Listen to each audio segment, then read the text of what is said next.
ఖమ్మం శ్రీ చైతన్య కాలేజ్లో ఇంటర్ విద్యార్థిని అనుమానాస్పద స్థితిలో మృతి చెందింది. ఖమ్మం నగరం ఇల్లందు క్రాస్ రోడ్ ప్రాంతంలోని శ్రీ చైతన్య క్యాంపస్లో ఇంటర్ మొదటి సంవత్సరం చదువుతున్న 16 ఏళ్ల డేగల యోగానందిని ఉరి వేసుకుని ఆత్మహత్య చేసుకున్నట్లు పోలీసుల ప్రాథమిక విచారణలో తేలింది. ఉదయం స్టడీ అవర్కు వచ్చి తిరిగి హాస్టల్కి వెళ్లి ఆత్మహత్యకు పాల్పడినట్లు తెలిసింది. యోగానందిని ఇది అల్లూరి సీతారామరాజు జిల్లా ఏటపాక మండలం చింతలగూడెం గ్రామంగా నిర్ధారించారు. సమాచారం అందుకున్న యోగానందిని కుటుంబ సభ్యులు సంఘటనా స్థలంలో కన్నీరు మున్నీరయ్యారు. బాధితురాలికి కళాశాల న్యాయం చేయాలి అని, కళాశాల యాజమాన్యంపై చర్యలు తీసుకోవాలి అని కోరుతూ పలు విద్యార్థి సంఘాల్లో ఆందోళన నిర్వహించాయి. దీంతో అక్కడ కొద్దిసేపు ఉద్రిక్తత నెలకొంది. పోలీసులు రంగప్రవేశం చేసి ఆందోళనకారులకు నచ్చచెప్పారు.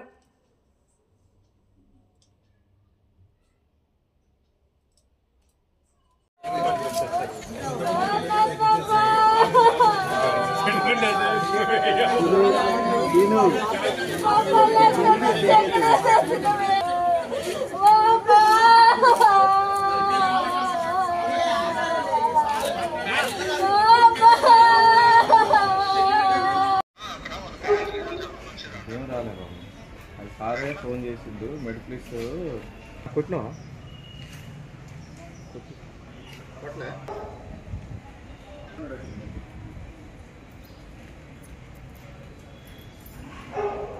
పోయేది కొట్టి బరబర కొట్టినాడు.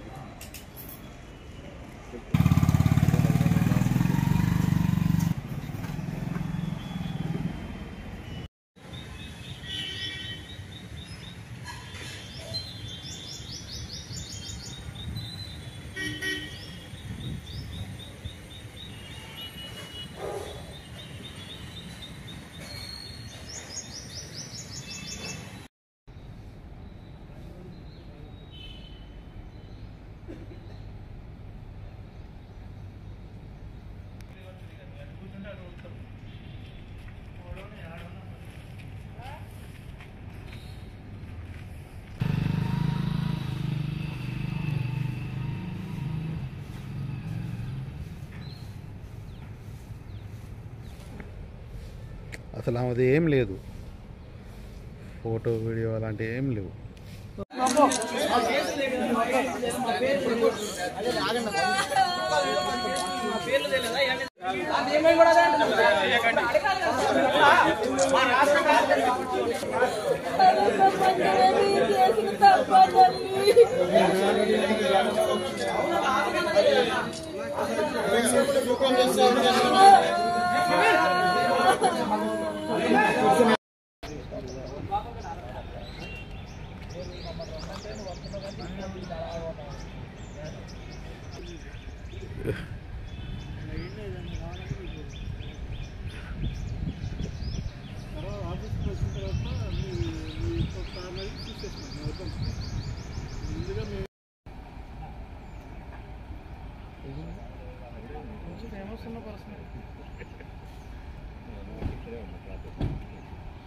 నెంబర్ పెడతా మాట్లాడు. అపాయింట్మెంట్ తీసుకుని